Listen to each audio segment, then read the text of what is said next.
Reece, welcome to Crypto TV. Pleasure to have you on. How are you doing? Really good. Great to be here. Thank you, Ornella. Yeah, so we recently caught up in person at the Crypto Expo in Dubai, and we did a fireside chat where I asked you all about what's going on at Ripple, but I also wanted to have you here on the show to keep asking a little further about Ripple and its plans, especially in the Middle East. So first off, Reece, just want to get your views on how it's been so far at all of these recent events that Dubai has hosted, from Token 2049 to Crypto Expo, where we met up. Do you have any favorites, any takeaways from all of these conferences and expos? So Ripple have been, over the last few weeks, very busy with the events that have taken place. We had Token 2049, as you mentioned, that was nearly a washout, but we managed to get there in the end. We had Dubai FinTech Summit as well, which was an awesome event, kind of more bridging traditional finance with decentralized finance, and some great and very thoughtful conversations we had there. And of course, you and I were on a fireside discussion today at Crypto Expo. So lots going on, lots of good conversations. I think my takeaways for these events have been, there's a huge amount of international interest coming to the region. So a lot of people traveling in, and that's either to do business in the region or to set up operations and really kind of have a footprint here. So I was really kind of thrilled with that level of international engagement, and think that business is going to be good off the back of it.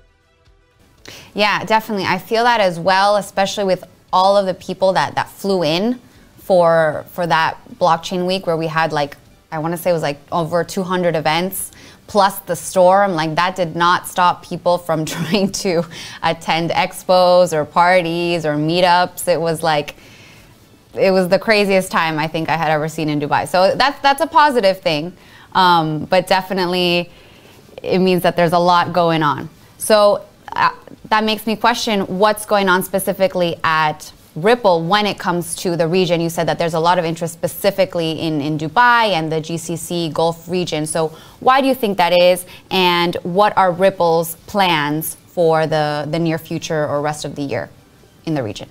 So Ripple have been in the region for approximately 4 years now, set up shop in the DIFC.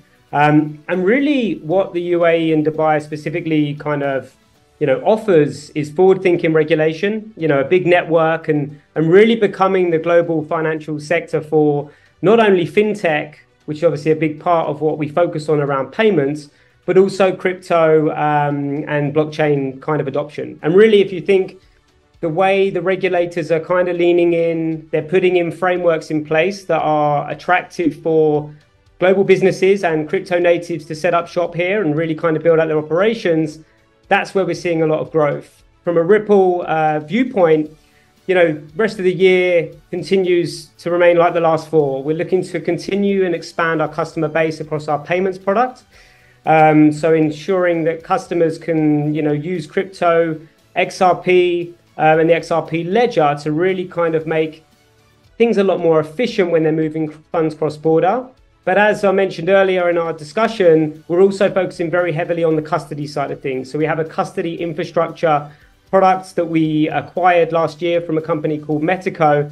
And really, we're seeing a lot of interest in the region, where large FIs, institutional customers are really looking to take a step into tokenization of real-world assets, and they need a safe, secure place to store those assets.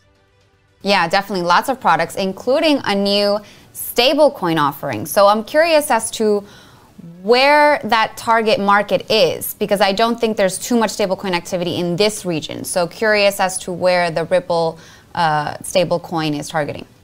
So Ripple, obviously announced that we are going to be launching our own stablecoin. I think this was an obvious step for Ripple. The market currently sits at about $150 billion. I think it's forecasted to reach 2.83 trillion by 2028. So clearly there's firstly huge demand for a compliance first, regulatory kind of adapt business to kind of enter the space. I would also say that where we've seen kind of feedback from customers within stablecoins is having a US dollar backed stablecoin. 60% of global trade or global transactions are actually US dollar settled, and not all of them are actually settled in the US. I think if you look at the Middle East and the GCC region, a number of countries here are actually pegged to the USD.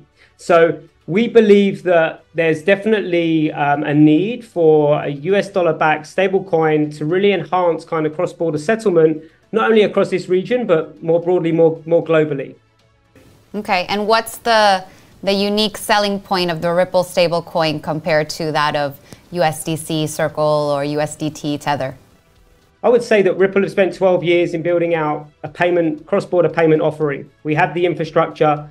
The stablecoin was the next evolution of that. So it actually gives our customers optionality into how they want to receive, whether it's fiat, whether it's stablecoin. So really, we feel like we've got the infrastructure. This is just an additional kind of layer to that to kind of build off. Yeah, and there definitely is a need, like you said, especially in countries where the inflation rates are just wild. Like some people really depend on these stable coins and a more stable currency for their daily lives. So do you think that means that maybe crypto or utility and these real world use cases are finally at the forefront of the crypto industry? Like, is crypto finally maturing a bit now after all these years? I think so. I think ultimately it will come down to regulation and what the regulators, the frameworks they deem in terms of how stable coins will be circulated. I think MiCA in Europe, end of this year, we're going to see kind of the whole European Union have a clear framework in kind of how that circulation does. And the UAE and the broader Middle East will continue to kind of follow that suit. I would say you're totally right.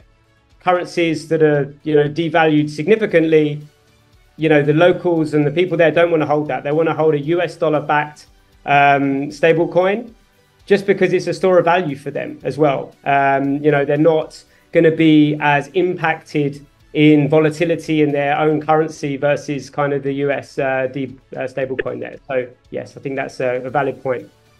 And that reminds me, the Ripple CEO, Brad Garlinghouse, he recently estimated that the size of the crypto market could double in size by the end of this year. So how do you think that this particular region of the Middle East and the GCC region might contribute to that growth? I know you mentioned before a lot of it has to do with companies coming here, but is it also because of the regulatory clarity or just because of, is there even local talent? Like, what do you think specifically might lead to the general growth of the industry?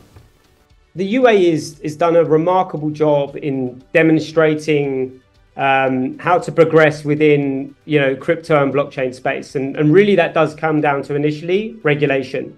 I think the ADGM, VARA, DMCC, and also DFSA have very clearly laid out frameworks that allow businesses to enter, that allow businesses to start up and to flourish and innovate.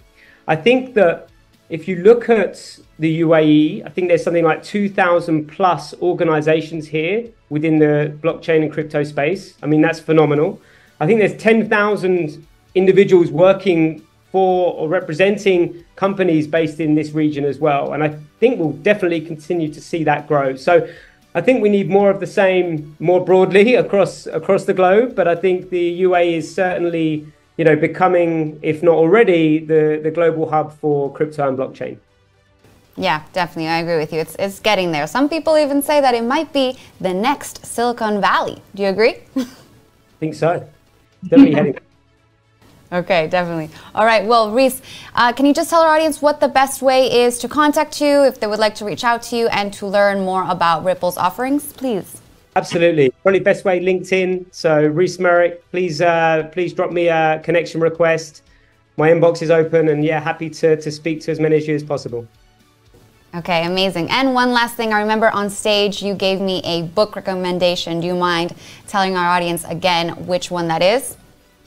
So the book that I kind of almost listen to kind of on repeat throughout the year is called The Daily Stoic by Ryan Holiday. And essentially, it's all about the philosophy of Stoicism. And I think why that's important to me is that, events will occur in the world or on a daily basis that you cannot control. And actually, it's how you respond to those those events that kind of allows you to kind of move forward and find solutions. So it's something that I kind of live by on my side. Love that. I will definitely be checking out that book. Thank you so much for your time today, Reece. Thank you. Cheers.